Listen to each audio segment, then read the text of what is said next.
Hello friends, જય શ્રી કૃષ્ણ. મારા કિચનમાં તમારું સ્વાગત છે. આજે આપણે બનાવીશું બાળકોની પ્રિય એવી ખજૂર ચોકલેટની રેસીપી. ઘણા બાળકોને ખજૂર ભાવે છે અને ઘણા બાળકોને નથી ભાવતો, પણ જો તમે ખજૂરને આવી રીતના બનાવીને બાળકોને લંચમાં આપશો ને તો બાળકો ખૂબ જ ખુશ થઈ જશે. સાથે સાથે બહારની ચોકલેટ ખાવાનું પણ ભૂલી જશે. તો ચલો સુપર હેલ્ધી રેસીપી બનાવવાનું સ્ટાર્ટ કરીએ. રેસીપી સ્ટાર્ટ કર્યા પહેલા જો તમને મારી રેસીપી ગમતી હોય ને હજુ સુધી ચેનલને સબસ્ક્રાઇબ ન કરી હોય તો પ્લીઝ સબસ્ક્રાઇબ કરજો અને બાજુમાં આપેલ બેલ આઇકન પ્રેસ કરજો એટલે નવી નવી રેસીપીના નોટિફિકેશન મળતા રહે. સૌથી પહેલા સુપર હેલ્ધી ખજૂર ચોકલેટ બનાવવા માટે મેં અહીંયા ડ્રાય ફ્રૂટ્સ, સિંગદાણા, પમ્પકિન સીડ્સ અને મગજતરીના બી લીધા છે.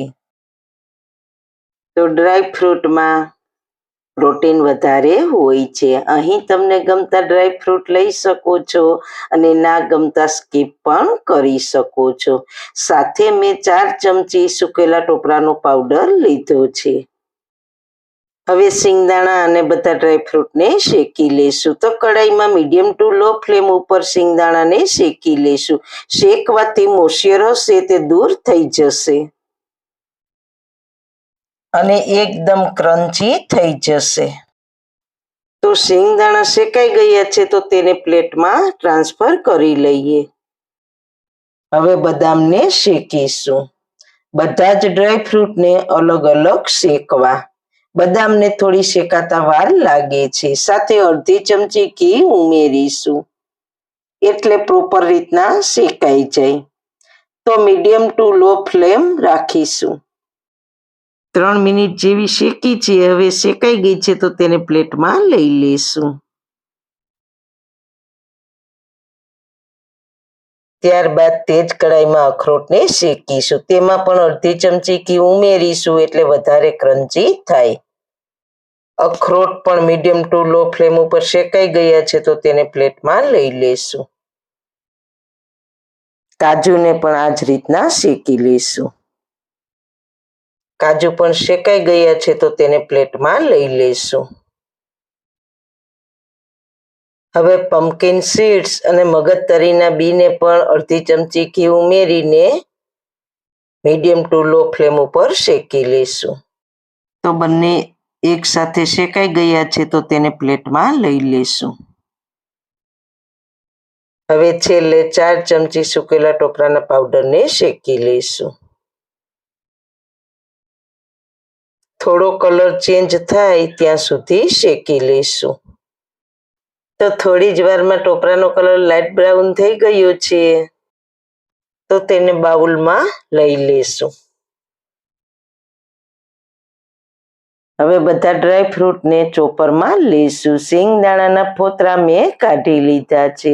મિક્સરમાં ક્રશ નહીં કરવાનું, આ રીતના ચોપરમાં જ કરવાના. જો તમારી પાસે ચોપર ના હોય તો ડ્રાય ફ્રૂટના નાના નાના ટુકડા કરી લેવા.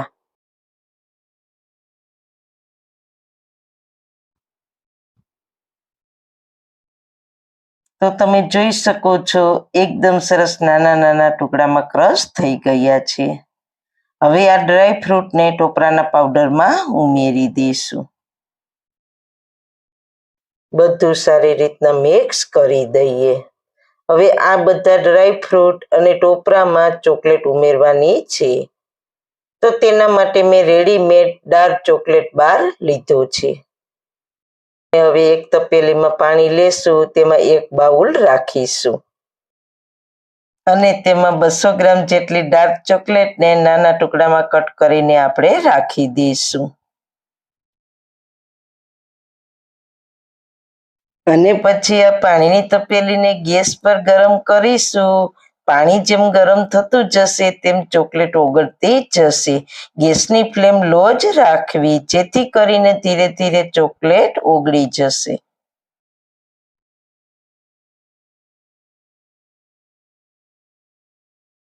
તો તમે જોઈ શકો છો ચોકલેટ બધી સરસ રીતના પીગળી ગઈ છે.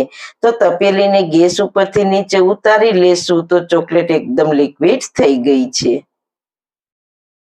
હવે આ લિક્વિડ ચોકલેટને આ મિશ્રણમાં ઉમેરી દઈશું. પહેલા આપણે 4 ચમચી ઉમેરીશું.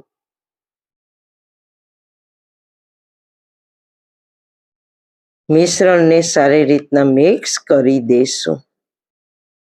મિશ્રણ હજી થોડુંક ડ્રાય છે તો બધી જ ચોકલેટનું લિક્વિડ છે તે ઉમેરી દઈશું. જેથી કરીને ચોકલેટ થોડીક વધારે પ્રમાણમાં હોય તો ડ્રાયફ્રૂટ તેની સાથે જામી જાય અને ખજૂરમાંથી બહાર પણ નહીં નીકળે. તો આ મિશ્રણ થોડું ગરમ રહે તેના માટે આપણે મિશ્રણને ગરમ પાણી ઉપર રાખીશું. તો આ મિશ્રણને આપણે આ બાઉલમાં ટ્રાન્સફર કરી લઈશું. તો હવે આ મિશ્રણને ખજૂરમાં ભરી દઈશું. અહીંયા મેં સોફ્ટ ખજૂરની પસંદગી કરી છે. બધા ખજૂરમાંથી ઠળિયા કાઢી લીધા છે. હવે ખજૂરમાં આ મિશ્રણને ભરી દઈશું. ખજૂર વધારે કડક હોય તેવો ના લેવો, થોડો સોફ્ટ અને આ રીતના મોટો હોય તેવો લેવાનો, એટલે તેમાં મિશ્રણ સરસ રીતના ભરાય. આ રીતના. તો આ રીતના બધા ખજૂરને ખોલીને મિશ્રણ ભરી દઈશું. આ ચોકલેટ વાળું ડ્રાયફ્રૂટ ખજૂરમાં ભરશો ને તો ખજૂર એકદમ ટેસ્ટી લાગશે ને બાળકોને તો ખૂબ જ ભાવશે અને જોઈને જ ખુશ થઈ જશે. તો તમે જોઈ શકો છો ખજૂર સરસ રીતના ભરાઈને તૈયાર થઈ ગયું છે. આમાં તમને ભાવતા ડ્રાયફ્રૂટને વધારી શકો છો અને ટોપરાના પાવડરને પણ પ્લસ માઇનસ કરી શકો છો. હવે ઉપરથી થોડા ટોપરાના પાવડરથી ગાર્નિશ કરીશું.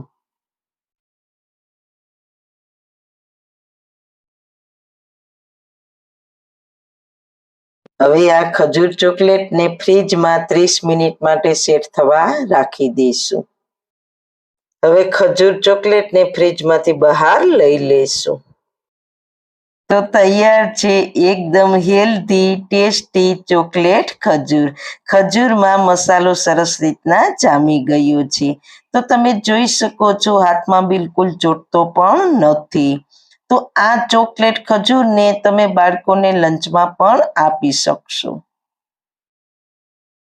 આ ખજૂર ચોકલેટને કટ કરીને બતાવું તો જુઓ કેટલી સુંદર જામી ગઈ છે અને આસાનીથી કટ પણ થઈ જાય છે. તો તમે પણ હોળી પર તમારા બાળકોને બનાવી આપો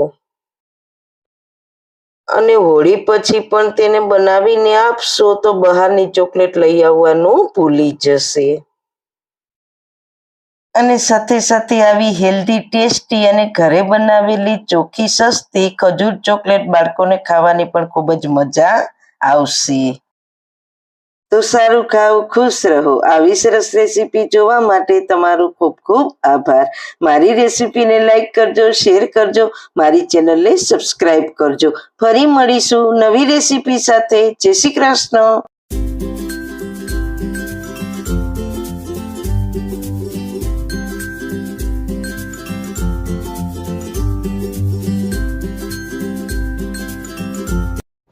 હેલો ફ્રેન્ડ્સ, જય શ્રી કૃષ્ણ. મારા કિચનમાં તમારું સ્વાગત છે. આજે આપણે બનાવીશું હોળી માટે સ્પેશિયલ ધાણી દાળિયાના ચેવડાની રેસીપી. આપણે આ ચેવડામાં ઘણી બધી વસ્તુ ઉમેરી છે. તો હોળીના દિવસે ધાણી દાળિયા ખજૂર ખાવાનું ધાર્મિક રીતે મહત્વ છે, જેને ખાવાથી આ બદલાતી ઋતુમાં થતા રોગોથી બચી શકાય છે. ઠંડીથી જમા થયેલ કફને દૂર કરે છે. તો ચલો સુપર હેલ્ધી રેસીપી બનાવવાનું સ્ટાર્ટ કરીએ. રેસીપી સ્ટાર્ટ કર્યા પહેલા જો તમને મારી રેસીપી ગમતી હોય ને હજુ સુધી ચેનલને સબસ્ક્રાઇબ ન કરી હોય તો પ્લીઝ સબસ્ક્રાઇબ કરજો અને બાજુમાં આપેલ બેલ આઇકન પ્રેસ કરજો એટલે નવી નવી રેસીપીના નોટિફિકેશન મળતા રહે. સૌથી પહેલા એકદમ હેલ્ધી ટેસ્ટી ચેવડો બનાવવા માટે 100 ગ્રામ જુવારની દાળીને એક કડાઈમાં 1 થી 2 મિનિટ ધીમી આંચે શેકી લઈશું. આ રીતે શેકવાથી તેમાં થોડો ઘણો હવાનો ભાગ રહેલો હશે તો દૂર થઈ જશે અને ધાણી સરસ ક્રિસ્પી થઈ જશે.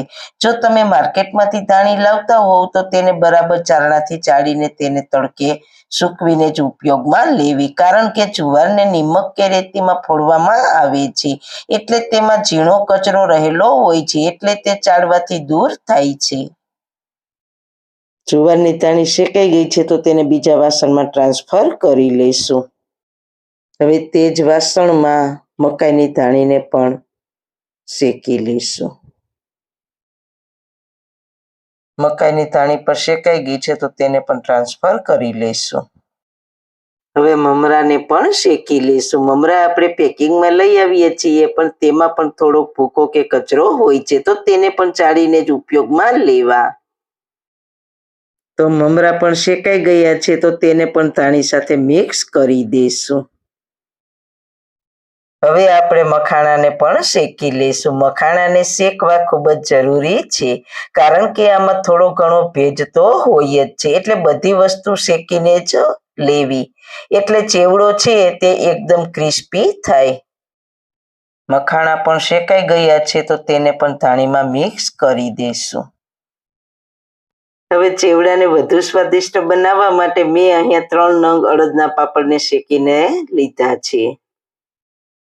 હવે કડાઈમાં થોડું તેલ ગરમ મૂકીશું. તેલ ગરમ થાય એટલે તેમાં પહેલા સિંગદાણા તળી લઈશું. મીડિયમ ટુ લો ફ્લેમ ઉપર જ સિંગદાણાને તળવાના છીએ. આપણે બધી જ વસ્તુ તળવાની છે તે બધી જ મીડિયમ ટુ લો ફ્લેમ ઉપર જ તળવાની છે. સિંગદાણા તળાઈ ગયા છે તો તેને પ્લેટમાં લઈ લઈશું.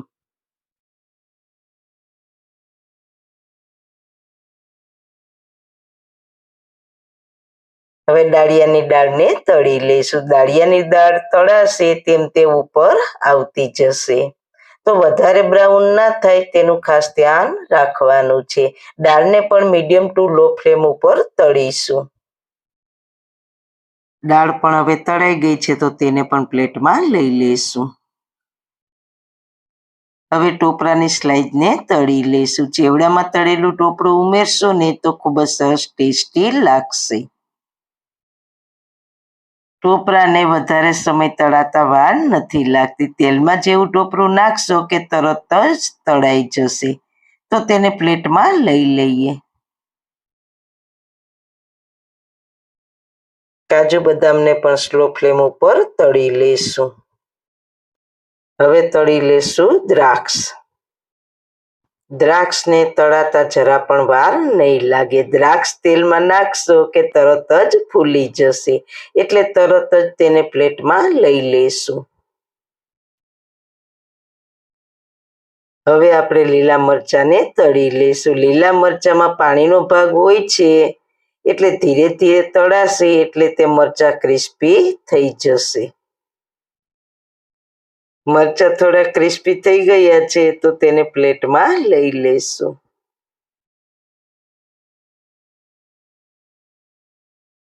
હવે લેશું મીઠા લીમડાના પાન. તો ચેવડામાં લીમડાના પાનનો ટેસ્ટ ખૂબ જ સરસ લાગે છે. તો પાન ક્રિસ્પી થઈ ગયા છે તો તેને પણ પ્લેટમાં લઈ લઈશું.